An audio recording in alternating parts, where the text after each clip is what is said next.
There's a huge problem with the 2026 Ballon d'Or.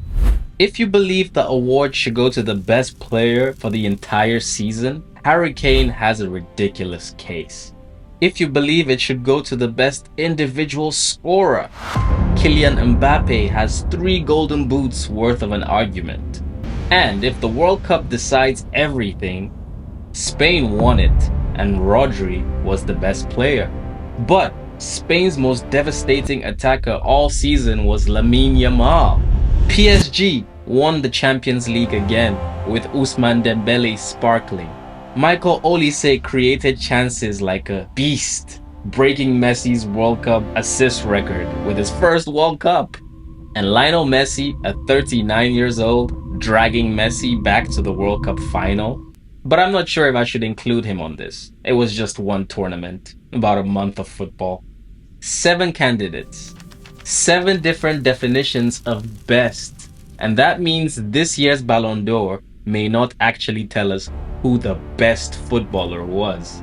On the 20th of July, in front of 80,000 people, FIFA handed out its award for the best player at the World Cup.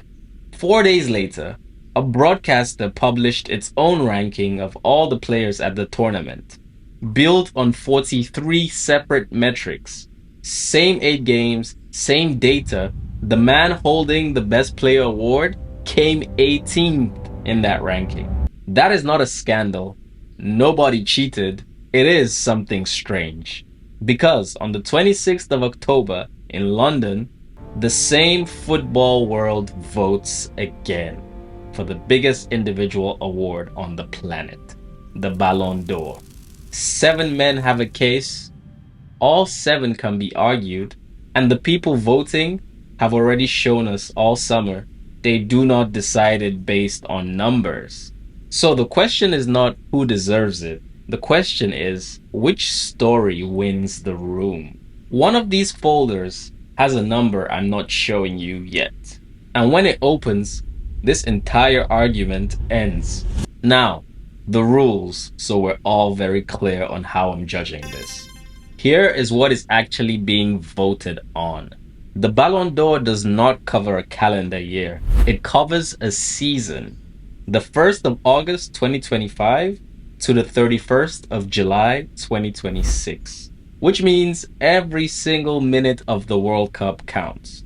This is the 70th ceremony of the Ballon d'Or. And for the first time ever, it leaves Paris and comes to London. How is it decided? Nobody at a federation decides this. No panel of coaches, no player polls, 100 journalists, one from each of the top 100 nations in world rankings. Each submit a ranked list. That is the machine. Now watch what it did this summer. 3 individual awards were handed out in North America in the summer. The Golden Ball, the Young Player, Golden Glove. All 3 went to Spain. I forgot the Golden Boot. There's 4 awards because Mbappe got the Golden Boot. By the end of this video, I will have shown you all the data behind all 4 awards. I can justify one of them. Right, now here's the one thing I've been holding back. 100 journalists each submit a ranked top 10. Their first choice is worth 15 points. Second is worth 12 points. Then 10, 8, 7, 5, 4, 3, 2, 1 points. Which means this is not a competition to be the best player. It is a competition to be the most obvious answer to 100 separate people in 100 separate rooms. A striker who scored 73 goals is an obvious answer. A winger with 30 assists is considered an answer. And considered answers finish 4th. The hierarchy is supposed to begin with individual performance and decisive character. Then the team performance and trophies. Then class and fair play. That sounds objective, isn't it? Because the rule never tells a voter how much the World Cup weighs more than the other 11 months of club football. They never tell you whether 60 goals should beat a Champions League. They never tell you how to compare a defensive midfielder who protects the defense with a striker who scores every 66 minutes. And 2026 is the nightmare scenario for that system. So, I'm not going to pretend there is one objective answer. I'm going to do something harder. Every candidate gets the same 5 tests: individual level, trophies, big games, World Cup, and how replaceable he actually was. Then we see who survives. Ousmane Dembele, the man who already has a Ballon d'Or. Ousmane Dembele won this award last year. Then he went out and won 5 trophies in a season: the Champions League, the Ligue 1, the UEFA Super Cup, the Intercontinental Cup, and the French Super Cup. More silverware than any other man on this list, by far. He scored 7 goals in Champions League knockout football. Nobody in this conversation has scored more. And almost nobody is arguing for him. And here's why: 20 goals, 12 assists, 42 games. Those are excellent numbers for a winger in a great team. But they are not Ballon d'Or numbers in a year where somebody scored 73 goals. And at the World Cup, France went out in the semi-final and finished fourth. Dembele scored 6 goals though. One of them was a hat-trick, which means the other 3 games he was in went by without him. The defending champion, 5 trophies, nobody defending him. It feels persuasive because you can build the argument, but you have to build it. The numbers do not build it for you, but the trophy haul does. Rodri. Rodri captained Spain to win the World Cup. He started all 8 games. He played 90 minutes in 7 of them. He came back from a knee injury that took most of the season away from him. And he was named the best player at the World Cup. He made more tackles than anyone at the tournament. He ranked second for most passes into the final third. He was very rock solid in midfield. That is the case for Rodri. And it's a serious enough one, but maybe a little ridiculous, because he missed half of the season with an injury. Sky Sports ran every player into 43 separate metrics and used a supercomputer to find out who the best player of the tournament really was. Top 3 was Mbappé, Messi, and Bellingham, and Rodri came 18th. And it goes further than that. By that same ranking of general play, Rodri was still not the best player at the World Cup. He was not in the top 10. He was not the best player in Spain. He was the 5th best player in Spain's team, according to metrics. Nobody cheated. Nobody bribed. There is no story here about corruption, and I'm not going to invent one. I think people just like the story of coming back from an injury and winning the World Cup. The award for the best individual gets handed to the most legible representative of the collective. That is not fraud. That's how human beings vote. And if that's what happened in July, with 8 games of evidence and a technical panel of experts, what do you think happens in October with a whole season of evidence and 100 journalists? Michael Olise. He created more chances than anybody on this list. An assist machine. 30 assists across 59 games. Bundesliga player of the season. Most assists in the league. A Bundesliga title. A German Cup and German Super Cup. 46 big chances created. In a season where the man he plays alongside scored 73 goals. Somebody had to be putting them on a plate.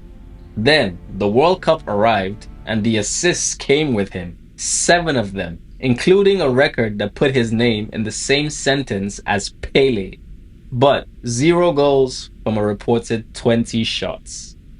He's all about the assists. Here's the problem with an assist-first case in a year like this. The vote is decided by 100 people who each remember what they watched.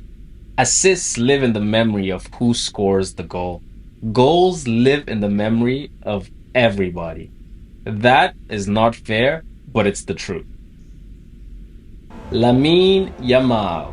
Yamal has won the World Cup at 18 years old. He had already won a European Championship, He is the first player to appear at a Euros final and a World Cup final before turning 20, and he won both. Amazing. La Liga, the Spanish Super Cup, La Liga Player of the Season, most assists in the league, 24 goals and 20 assists. He is, on the honors board, the most successful footballer of this season. But he scored once at the World Cup, and the tournament's Young Player Award, the one everybody thought he was nailed on to win, went to a 19-year-old centre back sitting next to him in his Spanish team. A defense that conceded one goal the entire tournament. So the tournament was built on the defense, not on the attack. Kylian Mbappé. Mbappe won the Golden Boot at this World Cup with 10 goals at a World Cup, the most ever. He is now the leading scorer in the history of the tournament on 22, and he's still really young. He is also the first man ever to win the Golden Boot at two separate World Cups. He also finished the club season with the Champions League Golden Boot and the Pichichi. A lot of individual honors, but he won nothing as a team. No league, no cup, no European trophy.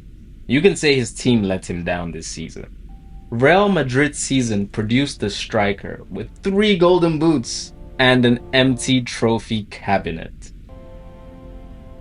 Harry Kane. Kane scored 73 goals this season. Amazing. Reported as the second highest scoring season recorded since the year 2000.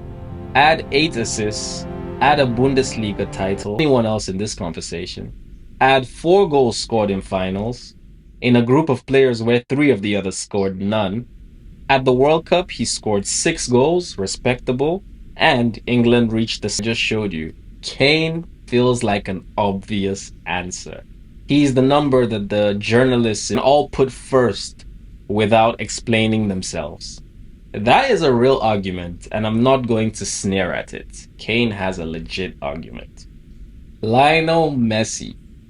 Now, Messi's case, and maybe it's not a nostalgia case.